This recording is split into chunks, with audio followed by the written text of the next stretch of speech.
Olá, 15 de junho de 2023 e você está no Previdência em 10 minutos, aqui na Rede Previdência, o seu canal de atualizações. Se você ainda não está inscrito, ainda não está junto conosco nessa jornada, não perde mais tempo. Clica no sininho aqui embaixo e se mantenha constantemente atualizado. Todos os dias, às 18 horas, você será lembrado, você será convocado a vir com a gente nesta atualização diária sobre todos os temas do direito previdenciário.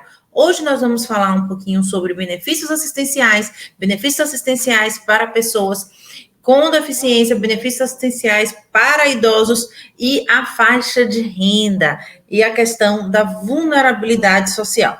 Vamos também falar sobre aposentadoria especial para vigilantes e congêneres. Qual é o andamento que isso está tendo no âmbito do Congresso Nacional?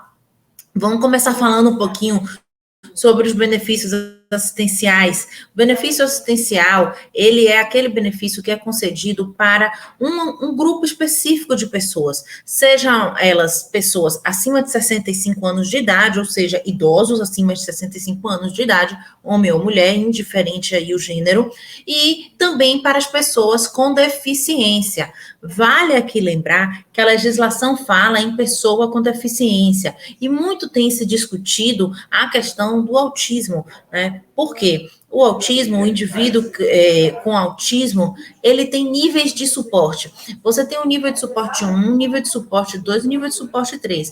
Mas a legislação fala em pessoa com deficiência. Então, não importa se o seu nível de suporte ou nível de suporte da pessoa que você conheça, 1, 2 ou 3. O que é relevante para a lei e o que é o requisito legal é justamente a condição, né, a comprovação de ser uma pessoa com deficiência. Havendo a comprovação de ser uma pessoa com deficiência, você então passaria a ter direito ao benefício assistencial.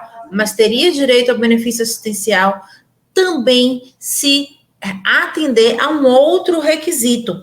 Mesmo o idoso, mesmo a pessoa com deficiência, esses dois grupos de pessoas ainda têm que atender um terceiro requisito. O que é este requisito?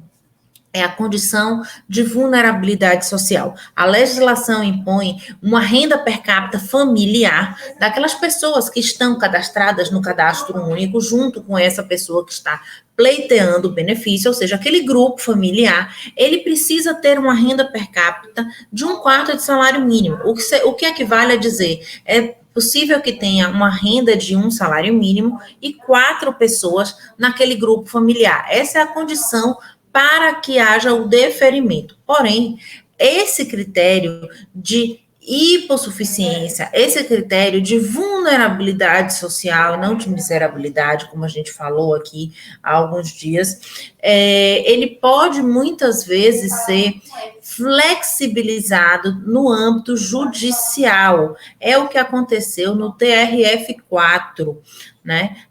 O TRF4, analisando o caso de uma idosa que, embora a renda per capita estivesse acima desse limite legal que eu citei aqui, que é justamente o limite de 1/4 de salário mínimo, né, nessa renda per capita, outros fatores, eles devem ser analisados. Foi assim que entendeu o TRF4. Também devem ser analisados outros requisitos para averiguar a possibilidade de concessão desse benefício assistencial. Então, apesar de, nesse caso específico aqui, por exemplo, do TRF4, em que uma idosa pleiteava o benefício assistencial com a renda per capita acima desse limite legal, ele comprovou que a renda familiar vinha exclusivamente de uma aposentadoria por invalidez do marido dessa senhora e o benefício que era pago no valor de um salário mínimo e a requerente não possuía renda própria. Então, estava ali evidenciado o risco social. Às vezes, despesas com remédio, despesas com aluguel, essas despesas elas podem ser catalogadas, listadas numa espécie de planilha e fazer, então, com que essa renda mínima de um quarto de salário mínimo seja apreciada e avaliada sob um outro prisma, um prisma mais flexibilizado. A gente chama de flexibilização dessa renda per capita mínima. Então, administrativamente, no âmbito do INSS, muito dificilmente a gente vai ter uma decisão nesse sentido, reconhecendo que mesmo com o benefício, né, mesmo com a renda per capita acima de um salário, a renda per capita acima de um quarto de salário mínimo, você tenha a concessão. Administrativamente, consegue-se muitas vezes essa concessão quando você tem alguém recebendo um salário mínimo e este alguém é um idoso, né? Então, quando você tem uma aposentadoria por idade de um salário mínimo e o outro idoso que nunca trabalhou e sim, então se enquadraria nesses requisitos, pede um benefício assistencial. Em algumas situações, o benefício assistencial ele é concedido administrativamente, mas na maioria dos casos é necessário que haja intervenção do judiciário para que haja flexibilização do requisito da vulnerabilidade social. Lembrando sempre que o que nós precisamos verificar, no caso dos benefícios assistenciais, é a vulnerabilidade social, e não necessariamente uma miserabilidade, né? É conceito esse que a gente já vem discutindo aqui com vocês há algum tempo.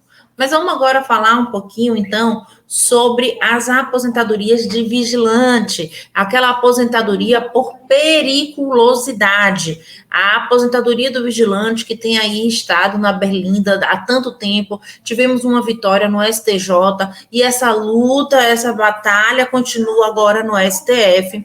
Ela vem agora para um outro patamar muito importante, já que o Senado aprovou as novas regras para as aposentadorias especiais. Esta aprovação que se deu no Senado e vai agora o texto para discussão na Câmara, para que haja, então, a aprovação desse projeto de lei, ela faz parte ainda dos acordos e das disputas de toda a discussão da reforma da Previdência de 2019. E passado tanto tempo, essa regulamentação da aposentadoria especial, que foi, então, um acordo ali entre os órgãos de classe, entre os sindicatos, enfim, entre os trabalhadores organizadamente, né, e o Congresso Nacional. Então, de acordo com essa proposta que foi aprovada no Senado, você teria, então, dois tipos de aposentadorias. Aqueles que se inscreveram antes de 2019 teriam direito a uma aposentadoria por pontos, né? Que vai aí ter uma diferença, um escalonamento, se a sua aposentadoria é de 15, de 20 ou de 25 anos. Lembrando que a aposentadoria com 25 anos é a mais comum, seria, então, a soma de 88 pontos com 25 anos de efetiva exposição. Neste texto ainda, cria-se uma obrigação da empresa em que, após a exposição a esse tempo máximo, né, de exposição, ou seja, o cidadão ficou os 25 anos ali exposto, ou os 15 anos exposto, mas ele ainda não tem a idade, no caso, para aqueles que se filiaram após 2019, você terá uma idade mínima. Então, se você completa o tempo máximo de exposição, mas ainda não tem a idade mínima para a aposentadoria, esse PL prevê a obrigatoriedade da empresa de readaptar estes profissionais com estabilidade no emprego, né? O que é uma vitória muito grande para os trabalhadores expostos a agentes nocivos. Por fim, essa proposta, ela contempla ainda, né, esse substitutivo, né, o substitutivo do Randolfo Rodrigues, né, e mais dois substitutivos do nosso senador aí, Paulo Paim, sempre nos acompanhando nessas batalhas, que também sejam contemplados aí com essa aposentadoria especial, aqueles trabalhadores de atividade de vigilância ostensiva, armada ou não, de transporte de valores, atividades de segurança pessoal e patrimonial em estações de metrô e trens, e atividades de transportes de carga e transporte coletivo de passageiros. Então, a gente está trazendo de novo para a proteção previdenciária, através desse PL, a periculosidade, que foi retirada lá em 95 e que levou a essa discussão, que fomos vitoriosos no âmbito do STJ e está sendo novamente discutido no âmbito do STF, né? Estamos aí acompanhando, como sempre, qualquer novidade no âmbito das discussões no STF, estaremos aqui para vocês, mas é muito importante que a gente tenha em vista que o Senado avançou na proteção, reconhecendo a periculosidade como uma atividade especial, merecedora de proteção. Então, pessoal, essas são as nossas discussões, os nossos debates de hoje, e até a próxima quinta-feira, mais uma vez aqui com vocês. E não se esqueçam, se inscreva no nosso canal e deixa o seu like.